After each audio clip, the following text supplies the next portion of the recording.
இந்த மாசம் 28ஆம் தேதி, அதாவது இந்த ஜனவரி மாதம் 28ஆம் தேதிக்கு பின்னால டிஆர்சி அப்ரூவல் இல்லாத எந்த போனுக்குமே சோசியல் மீடியா, வாட்ஸ்அப்பாக இருக்கலாம், ஃபேஸ்புக்காக இருக்கலாம், யூடியூப், டிக்டாக், எந்த ஒரு சமூக வலைதளங்களும் பயன்படுத்த முடியாது, எல்லாத்தையும் பிளாக் பண்ண போறாங்க அப்படின்ற ஒரு விஷயத்தை நீங்க கேள்விப்பட்டிருப்பீங்க.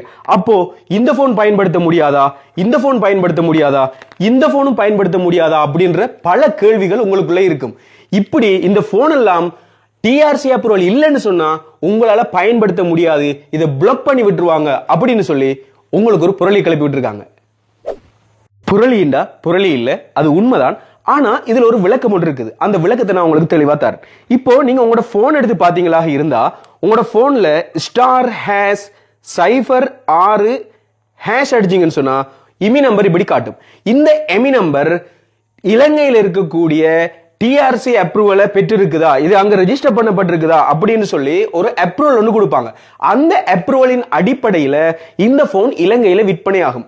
விற்பனை ஆகினா என்னது, இது டிஆர்சி அப்ரூவல் இருக்குது, இலங்கையினுடைய அனுமதி இருக்குது.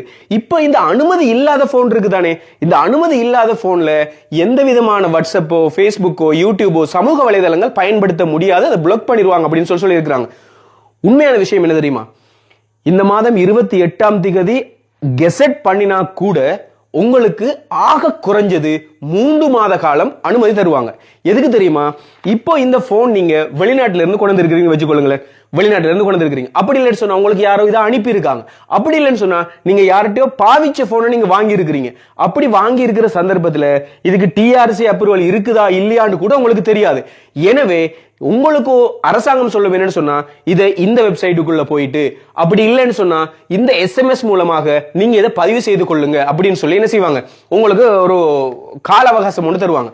குறைஞ்சது 3 மாத காலமாவது உங்களுக்கு தருவாங்க. அப்படின்னு சொன்னா இந்த மாதம் 28ஆம் தேதி கெசட் வந்தா பிப்ரவரி மாதம் 28க்கு 1 மாதம், அதே போன்று மார்ச் மாசம் 28க்கு 2 மாதம், ஏப்ரல் மாசம் 28க்கு 3 மாதம், கிட்டத்தட்ட ஏப்ரல் மாசம் முடிவு வரைக்கும் 5ஆம் மாதம் தொடங்கும் வரைக்கும் சாதாரணமா பயன்படுத்தலாம். சரி, இப்போ இந்த ப்ராசஸ் சக்சஸ் ஆகுமான்னு கேட்டா என்ன பொறுத்த வரையிலும் அது கஷ்டம் தான். ஏன்னு சொன்னா இந்த ப்ராசஸை முடிக்கிறதுக்கு பல பிரச்சனைகள் வரும். என்ன காரணம் தெரியுமா, இப்போ நீங்க பாத்தீங்களா இருந்தா ஐபோனாக இருக்கலாம், இல்ல விலை உயர்ந்த சாம்சங் போன், இல்ல பிராண்டட் போன்கள் இருக்குது. அந்த போன்கள் எல்லாம் கடையில விற்பனைக்கு இருக்குது.